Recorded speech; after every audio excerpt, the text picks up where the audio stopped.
Еңбек сіңірген әртісі, әнші, сіздердің сүйікті әншілеріңіз, қымбатты көрермендер, Майра Ілиясова бүгін бізде қонақта. Қарсы алыңыздар! Құдай қалықтап келе жатқан түріңізден айналдым. Қалыңыз қалай? Гүлді мен берейін деп едім. Қыздың жолы үлкен. Саламатсыз ба? Қош келдіңіз. Ғалымжан. Қош келдік. Қош келдік. Түрлетіңіз. Қалыңыз қалай? Майра апай, осы құпияңыз неде? Әрдайым таңертең өте сергек болып тұрасыз. Өте әдемі болып жүресіз. Қалай ол? Қалай? Не істейсіз? Айтыңызшы. Мен өткенде де бір айтсам, Микрофонға шіреңіз. әрбір атқан таңға рахмет айтуымыз керек. Алла тағала бізді аман есен оятып, осындай керемет хабарға келуіміздің өзі бір бақыт деп ойлаймын. Иә.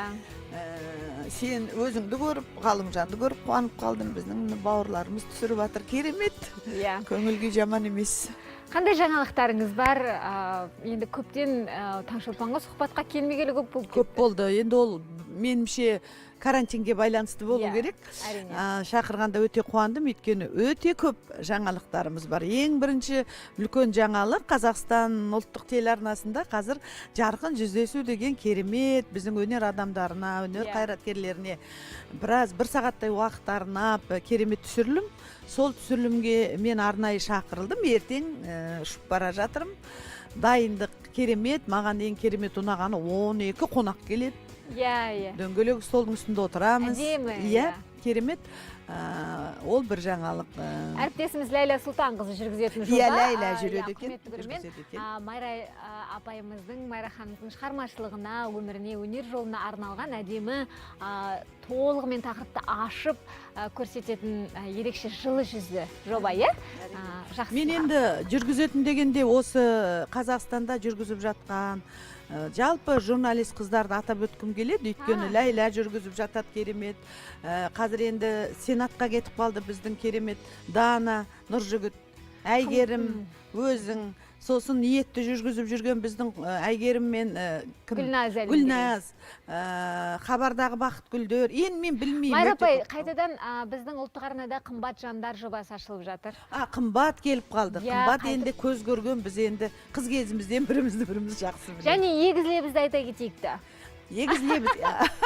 Егізлебіз керемет, аты да әдемі болып өзгерген.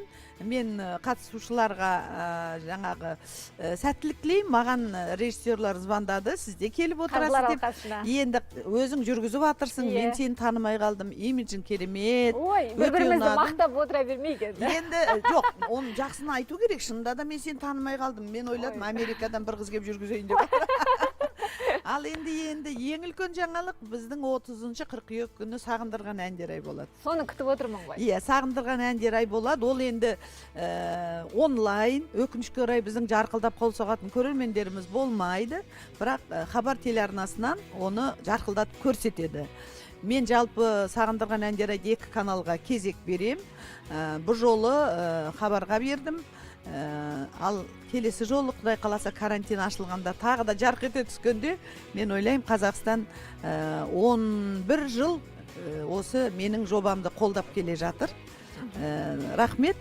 Ал бұл жолы керемет болады концерт. Өйткені Алматтан Роза Рымбаева, менің жан досым, құдағи болған Роза. Құдағи болған қалай екен Роза десем, важный болады екен дейді. Важный Роза келе жатыр. Қазір ене болып жатыр ғой. Ене, қуанышында шек жоқ, барып құттықтадық. Ал жастарды бастап келе жатқан Нұрболат Абдуллин, менің шәкіртім. От жігіттер. Иә, от жігіт. Енді Нұрболаттың келетін жөні бар. Ақтөбеден алғаш келген кезде Майра апасын іздеп келген. Бірінші рет сіздің сахнаға шыққан. Содан мен үлкен сахналарға шығарып, қасында біраз қолдау көрсетіп жүрдім. Қазір енді аты шулы әншінің біреуіне айналды. Мен қуаныштымын. Ақбота келе жатыр. Меруерт келе жатыр, Түсіпбаева, Мирас Құралай келе жатыр. Енді керемет.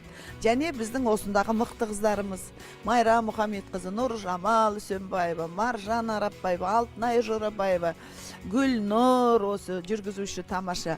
Көп бәрі келе Тамаша, жатыр. енді мен атап өткім келіп отырған бір дүние бар. Өзіңіз айтып отырсыз, сағындырған әндер айдың шыққанда 10 жылдан асып кетті, эфирге. 11 жыл. 11 жыл болды. Жалпы осы сіз айтып отырған танымал елдің сүйіктісіне айналған орындаушылармен қатар, әрдайым сағындырған әндер айда жас жаңа есімдер шығып жатады. Міне 10 жыл, 11 жыл бұрын шыққан жаңа есімдер қазір жұлдыздар сахнада жүрген. Біздің Майра апайды көпшіліктің қазақ эстрадасының анасы деп атайтыны да сондықтан. Себебі талай жаңа есімнің жарқырауына ықпал еттіңіз. Әрине. Майра апай, айтыңызшы, сіз ұстаздық етіп жүрсіз, иә? Иә. Сол туралы айтып берсеңіз. Ұстаздық етіп, қазір 2 айға қайтадан ашылдық. 100-дей бала бар менің мектебімде. Енді қанат жайып, енді бір керемет болып келе жатқанда карантин басталып кетті. Сонымен сәл тоқтатып қойдық. Мен бұл Майраның үлкен өнер орталығын аштым. Өкіметтің қолдауымен Елордада, мынау Нұрсаяда, Бәйтеректің түбінде, Бәйтеректің жанынан өтіп армандап жүретін жерде. Кең қып салып қойыпсыз суретін. Билборд продюсерлік тұр. орталығы, Және 612 квадрат шаршы метр маған ғимарат берілді. Сондықтан менің кең қанат жайып, негізгі мақсат мынау ұлттық, фольклорлық, этникалық музыкаларды көбірек. Иә, Нұрорда деген ансамблім бұрын университетте құрғам, атын бәрін өзім қойғам, өзіме ұнайды. Орда біздің Нұр қаламыз, Астанамыз Орда ғой, үлкен Орда, солай жасағам. Және кереметі сол өте жақсы. Майра Ильясова әнші, Майра Ильясова ұстаз, Майра Ильясова продюсер. Атағым көп, ойым атағыма. Қолдан келіп тұрса неге көмектесесіз? Әрине. Содан кейін қазір енді карантин жағы бәрі жөнделген кезде мен ойлаймын, ол үлкен қанат жаяды деп. Содан 4 менің балам бар, лауреат болып жүрген 10-12 жасар қазақ осы деген керемет Қадыр Мырзалиевтің термесімен шығады. Бұл жолы біз сағындырған әндер ай және Астана филармониясы деп алдық. Өйткені мен сол филармонияда әншімін. Тамаша басшы бауырымыз бар, өнерге өте жанашыр, жастарды да қолдайды, біз сияқты сахнада біраз майталмандарды да қолдайды. Нұржамал екеуміз енді нағыз майталмандарымыз. Пенсияға шыққанымыз айтпай-ақ қояйық енді. Айтпай-ақ қояйық деп айтып қойдыңыз ғой. Майра апай. Жап-жас әдемі пенсионерлер жүрміз, ештеңе жоқ. Болса сіздей-ақ болсын, зейнеткер. Негізі Майра ханым, сіз енді менің енем мысалы, сізден әлдеқайда үлкен, бірақ сізге қарайды, осылай болып жүру керек, жігерлі болып жүру керек, қуатты болып жүру керек деп талай аналарымызды, ақжаулықтыларымызды мотивация сыйлап жүрсіз деп қазіргі тілмен айтайықшы енді. Сіздің сөзіңізді бөлейін десем, бір маңызды жаңалықты айтайын деп тұрған жерде тоқтатып қоям ба деймін, бірақ сіз әрдайым келген сайын бір жаңалықтарға ауыз толтырып келесіз. Иә, бұның өзі бір тоқтаусыз еңбектің нәтижесі деп ойлаймын. Жаңалықтар айтылып болды ма? Басқа сұрақ қоя берсем болады ма? Қоя бере ғой. Айтылмай қалса тоқтай алмай қалып жүрмін. Өйткені аз уақыт 10-15 минутта бәр жаңалығымен бөліскім келеді ғой. Әрине. Тез айтуға тырысамыз. Тағы шақырамыз жетпей қалса уақыт. Майра апай, айтыңызшы, қалай сіз осылай күш қуатыңызды сақтап, жылдан жылға, айдан айға жасыра түсесіз? Маған себебі қыз-келіншектер дәл осы уақытта 9-дан кейін бізді қыз-келіншектер әсіресе көреді. Жұмысқа күйеулерін жіберіп, өздері шай ішіп отырып көреді. Оларға сіздің құпияңыз қажет. Мен бұл сұрақты жиі естеймін. Көшеде келе жатса да, Майра апай, сіз сол баяғыда 20 жыл бұрын көріп әлі сондайсыз деп айтады. Жалпы мен ойлаймын, жалпы Алла тағаладан да беріледі. Алла тағаладан адамның бетіне нұр төгілу. Мен мысалы Бибігүл апамды сондай адамға жатқызам. Бибігүл апай 90-ға келсе де әлі мөлдіреп тұр. Ешқандай косметикалық нәрсе жасатпаған. Мен де сондаймын. Мен мынау табиғи өңді жақсы көрем. Адам мына өмірге деген құштарлық мен ойлаймын. Таңнан тұрып жүгіріп өз шаруаңды ұстап, жаныңда немерелерің жүгіріп жүрсе, Алланың берген бір тал қызым қазір енді 10 тал болды ғой. Күйеу балам алтындай, соларды көріп жан жағымда өзімнің достарымды, жолдастарымды көрем, құрбы-құрдастарымды көрем. Ылғи тілейтін біз Розаға, мысалы, менің досым қазір құдағи атанды. Енді сенің жолыңды берсін дейді. Мен айтам, менің жолымды берсе, саған Алла тағала 4 немере береді дедім. Соны тілеп жүрміз. Сондай жаңалықтар. Сосын енді уақытымен ұйықтау, сосын жаңағы темекі тарту, арақ ішу деген қыз балаларға мүлде Бетін керек аулақ жоқ. қылсын, иә. Иә. Сондайдың бәрі бетке, көңіл күйге әсер етеді деп ойлаймын. Одан кейін адам өзінің өмірін өзі қою керек. Мысалы, көрінген нәрсеге ренжімей, көрінген нәрсеге анау шығып қойды, анау ішіп қойды, анау машина мініп қойды, анау жақсы көйлек киіп қойды демей, жақсылыққа қуанып. Дұрыс айтасыз. Мысалы, мен жақында Роза туралы үлкен әдемі бір не салдым, пост салдым. Сонда елдің бәрі мақтап, бір жақсы тілек айтып жатса, бір әйел жазып қойыпты. Немене дейді, бір енді қызық сөздер жазып қойған. Иә, соны мен айтып жатырмын, қанша бүткіл қазақ елі қуанып жатыр. Қазақтың Розасы маңдай алды, біздің эстрадамызды 40 бәленбай жыл алдына жан салмай келатқан әнші деп есептеймін. Иә.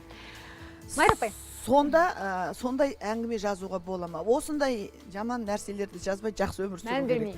Майра апай, енді мен үлгеріп қалғым келіп жатыр сұрап. Сіз айттыңыз ғой, енді продюсерлік орталық ашылды, әрі жалпы бірнеше концерттерді ұйымдастыратын әншілерді өз мектебіңізде өткізіп отырған продюсерсіз, иә? Заң жобасы талқыланып жатыр, фонограммадан бас тарту туралы. Сіздерде осы бағытта қандай жұмыстар атқарылып жатыр, стандарттарға сай болу тұрғысынан? Дұрыс, мен қолдаймын, өте жақсы, дер кезінде қолға алынып жатыр. Бірақ менің ойлайтыным, сұрау, мыналар бәрі жан дауыспен айтпайды деп әншілердің, жас әншілердің жер-жебіріне жеткізіп жатады. Мынау басшылар жағынан, өнерге қатысты басшылар жағынан мынау ән айтатын аппаратураны жөндеу керек. Техникалық тұрғыдан қолдау болу керек. Келсем өзіңізбен толықтай. Ал мен қандай үлес қосып жатырмын? Осы карантин бітсе, жаңа жоба жасалынып жатыр. Жаңа әндер болады. Және бәрі жанды дауыспен айтылады. Атын әлі айтпаймын. Өйткені ол құпия. Оны айтатын күн тағы болады. Біздің қосып атқан үлесіміз сол. Ал енді қазір біз сізден ән сұраймыз. Заң жобасы күшіне енбей тұрған кезде. Шын мәнінде енді Майра ханым өзіңіз дұрыс айтасыз. Бұл жерде де жанды дауыспен айтамыз біз. Бірақ бұл жерге де жақсы техникалық жабдық, музыкалық аппараттар қойылу керек. Иә, жалпы халыққа түсіндіріп кету керек деп ойлаймын. Сіз өзіңіз енді тәжірибелі маман болғаннан кейін сіздің сөзіңізді көрермен нанады, сенеді деп ойлаймын. Себебі жанды дауыста айта алатын әнші болады, бірақ кейде оған сәйкес техникалық мүмкіндік болмайды. Бірақ техника болып тұрып, ол жерде жанды дауыста айта алмайтын адам болады. Біреудің кесірінен біреуді қаралауға болмайды. Кейде мысалы енді кейбір пікірлердің кесірінен басқа біреуді де жаман қылып жіберіп жатады білмейтін адамдар. Мен өзім жастарды өте қолдаймын. Жастар көзін ашқанда фонограммамен ашты. Біз біраз өміріміздің жартысы өнерде жанды дауыспен айтып үйреніп қалдық. Ал енді ол да уақыттың бір болған заңы. Ол Ресейден келді, ол Европадан келді. Бәрі жанды дауыспен айтып жүрген Досым Хасан, Розамыздың Арай ансамблі бәрі аяқ астынан фонограммаға қосылып кетті ғой. Енді ол өмір, қазір енді ол кетеді. Жанды дауыс басталады. Майра апай, мен сізді сахнаға шығарып салайын ба? Жақсы. Қай жерге барамыз? Студиямен бір қыдырып қайтайықшы. Ғалымжан билеуге келді ғой. Ғалымжан кәсіби биші. Бүгін туған күні апай. Осыға тақап қалды ол жігіт. Құттықтап жіберейінші. Рұқсат болса, Ғалымжанды құттықтап жіберейінші. Ғалымжан, туған күніге арналған. Жаным айналайын, туған күнің құтты болсын. Жарқырап өсіп келе жатқан, болашақтан үлкен үміт күттіретін жүргізуші журналистің бірісі. Рахмет көп. Екіншіден, анаға сәлемді сенің анаң арнайын. Осындай тамаша азаматты дүниеге келді. Анаға сәлем. Жылап жіберме.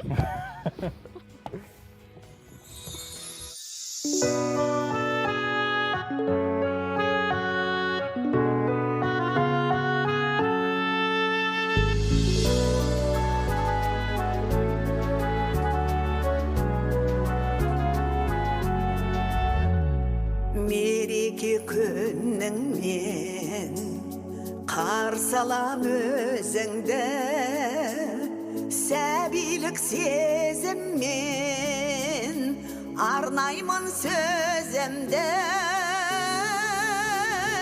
Көргенше алаңмын, аңсаймын толғаным, қабыл ал балаңның сәлемін жолдаған.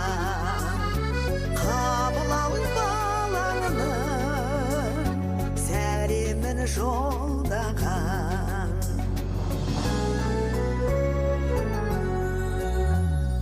Бөбегің оянса, ұйқыңнан мың тұрдым, гүліңмен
Күніңіз аман болсын, қымбатты көрермендер. аналарымызға бір хабарласып, жылы сөз арнауды ұмытпайық. Таңшолпан, дүйсенбіге дейін қоштасып.